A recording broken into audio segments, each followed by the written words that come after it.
Hi, this week I've been conducting some complaint handling training, and not directly with the team who are going to be handling complaints, but with their line managers so that they can then coach them in how to deal with complaints. So why is it really important for your team to be able to handle complaints directly?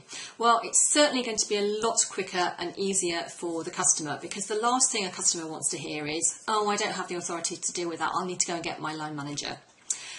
That then in turn is quite frustrating for the employee as well, because if they're not trusted to deal with complaints, it makes the whole process more complicated for them, and actually it doesn't really give them much pride in what they do. If you give them those skills, then they're going to feel valued, they're going to have a lot more pride in what they do, and it will give them confidence.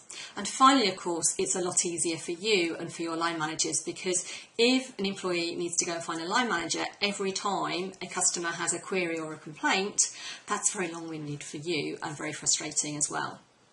So why is it that so many businesses do not allow their team members to deal with complaints? Well, one of the main reasons is they don't trust them, and because the team don't have the confidence, it's a little bit of a sort of chicken and egg situation. So it ends up just being quicker to deal with it yourself. But of course, in the long term, it's a lot quicker and easier if we actually invest that time in training them.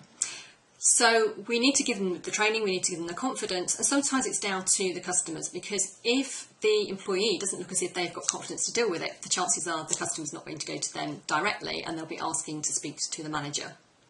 So what are the things that we've been focusing on this week? Well, there are 4 areas that we have been looking at. One is thinking about the skills that team members need in order to handle complaints effectively. So that's not just the whole process of dealing with the complaint, but also their listening skills, their question technique, their ability to build rapport and to empathise with customers are all going to be important. We've been talking about the type of knowledge that they need. So of course they need product knowledge, because if they're going to be offering alternatives, then they need to know what those alternatives are. They also need to know their levels of authority, because if they don't know what those are, then ultimately quite often they're going to have to go and find a manager.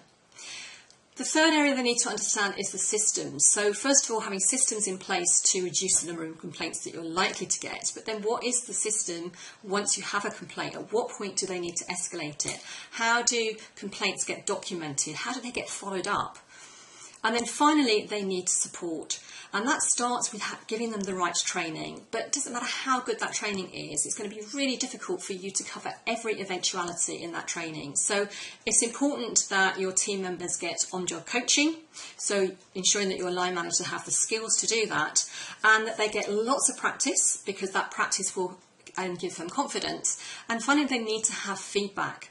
Because without that feedback, how will they know when they're doing a good job? How will they know when they need to be doing something differently? And from your point of view, it's really important when they're handling complaints that you nip the problems in the bud. What you don't want to allow to happen is for them to embed the wrong habits in dealing with those complaints.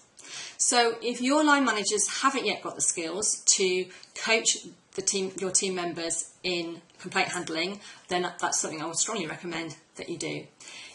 If you're watching this on anywhere other than on my blog, then head on over to www.naturallyloyal.com.